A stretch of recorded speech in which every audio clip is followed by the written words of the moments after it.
hier, le 22 septembre, j'ai mis un post sur Facebook, et sur Twitter aussi d'ailleurs. En fait, je revenais du Festival d'Avignon, et il y avait beaucoup d'enfants dans le wagon du train, du TGV, donc j'ai fait cette blague.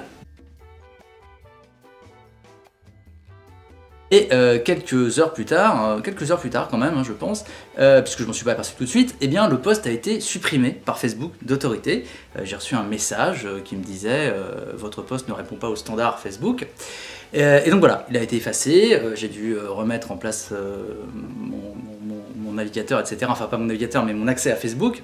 J'ai pas été interdit de compte, hein. Juste il a été supprimé. Et c'est la première fois que ça m'arrive. Et donc ça m'a fait très bizarre en fait. Parce que je réfléchis beaucoup avant de mettre mes blagues en ligne. Hein, enfin, plus que d'autres peut-être. Enfin je réfléchis au moins quelques minutes. Hein, je réfléchis bien à peser mes mots pour être sûr que ça va pas être mal interprété. Parce que je m'en fous de choquer les gens évidemment, hein, de choquer les gens pas très malins souvent. Mais je peux comprendre que les gens soient choqués par ce que je raconte. Mais je veux qu'on comprenne que c'est toujours une blague. Vous voyez, moi j'aime pas quand on dit oh il est proche, il pourrait pas dire ce qu'il disait à l'époque, Coluche, il pourrait pas dire ce qu'il dirait à l'époque. Je me compare pas à ces gens-là, mais je suis persuadé qu'il pourrait encore dire ce qu'il disait à l'époque parce qu'on comprenait que c'était ironique et que même quand c'était violent, eh ben c'était pas juste pour blesser les gens. J'ai pas fait une blague sur Nice, hein, j'ai pas fait une blague du genre salade niçoise ou des trucs comme ça. Le genre de blague qu'on peut faire entre potes et encore pas tout de suite après parce qu'on n'est pas bien et qu'on n'a pas envie de les faire. Mais j'ai fait une blague générale sur le terrorisme et sur ma relation aux enfants, ma relation personnelle aux enfants, à savoir que je trouve qu'ils font quand même beaucoup trop de bruit.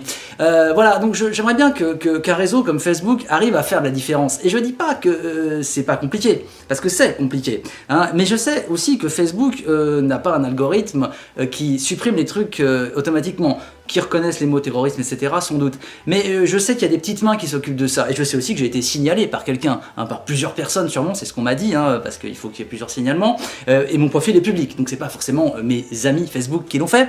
Oui, je fais ça parce que je m'en branle, j'aime bien faire ça.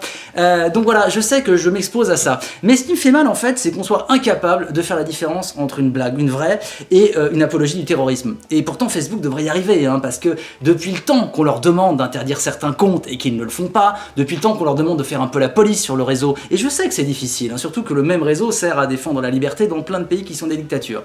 Mais quand même, c'est quand même fou que ce soit à moi que ça arrive, et pas à des connards de djihadistes qui recrutent de la gamine, qui tombe amoureuse et qui veut les suivre en Syrie. Voilà, c'était mon petit coup de gueule sur Facebook, hein, c'est pas un Facebook get, mais juste un petit truc quand même à retenir.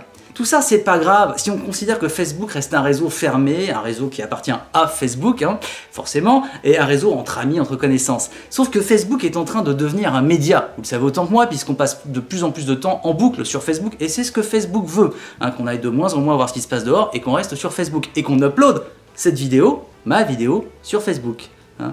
Et bien le problème c'est que quand un média vous laisse pas parler, il faut aller voir dans d'autres médias. Et tant que les autres médias existent, ça va. Tant que Twitter existe, tant que YouTube existe, même si c'est Google, voilà. Tant qu'il y a un pluralisme, on pourra toujours jouer l'un contre l'autre.